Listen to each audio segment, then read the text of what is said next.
SBI ATM-இல் கொள்ளை என்ற அண்மை தகவலை பார்த்துக் கொண்டிருக்கிறோம். கிருஷ்ணகிரி அருகே குப்பம் சாலையில் உள்ள SBI ATM மிஷினை உடைத்து கொள்ளை சம்பவம் நடைபெற்றிருக்கிறது. நேற்று இரவு 12 லட்சம் ரூபாய் நிரப்பப்பட்டிருந்த நிலையில் அது கொள்ளையடிக்கப்பட்டிருக்கக்கூடிய அண்மை தகவலை பார்த்துக் கொண்டிருக்கிறோம். விவரங்களை செய்தியாளர் பிரதீப் வழங்க நாம் கேட்கலாம். பிரதீப், SBI ATM-ல கொள்ளை சம்பவம் நடைபெற்றிருக்கக்கூடிய நிலையில போலீசாருடைய நடவடிக்கை தொடர்பான மேலும் விவரம்.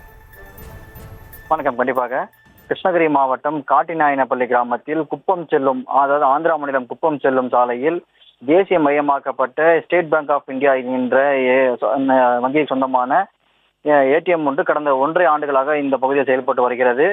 இந்த ATM மையம் இந்த காட்டிநாயனப்பள்ளி கிராமத்தில் அமைந்துள்ள வெள்ளாளராஜன் என்பவர் கட்டிடத்தில் கடந்த 1.5 ஆண்டுகளாக செயல்பட்டு வரும் நிலையில் அதில் நிரப்பப்பட்டிருந்த பணத்தை கொள்ளையடித்து சென்றுள்ளனர். சாலையிலிருந்து வந்த உரிமையாளர் ATM மையத்தில் உடைக்கப்பட்டதை கண்டு அதிர்ச்சி அடைந்து உடனடியாக போலீசாருக்கு தகவல் தெரிவித்தார். இதையடுத்து விரைந்து வந்த மகாராஜக்கடை போலீசார் இந்த சம்பவம் குறித்து தற்போது தீவிர விசாரணை மேற்கொண்டு வருகின்றனர்.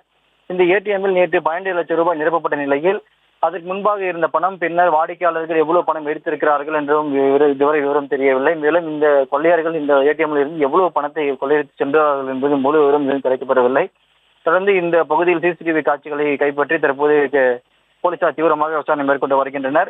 இந்த சாலையானது சென்னை பெங்களூர் தேசிய நெடுஞ்சாலை மற்றும் ஆந்திரா மாநிலம் குப்பம் திருப்பதி செல்லும் சாலை மற்றும் திருவண்ணாமலை பாண்டிச்சேரி செல்லும் முக்கிய ஒரு பகுதியில் அமைந்துள்ள ATM என்பதால் இப்போதுமே இப்பகுதியில் ATM-இல் அதிக அளவில் வாடிக்கையாளர்கள் எடுப்பது வழக்கம்.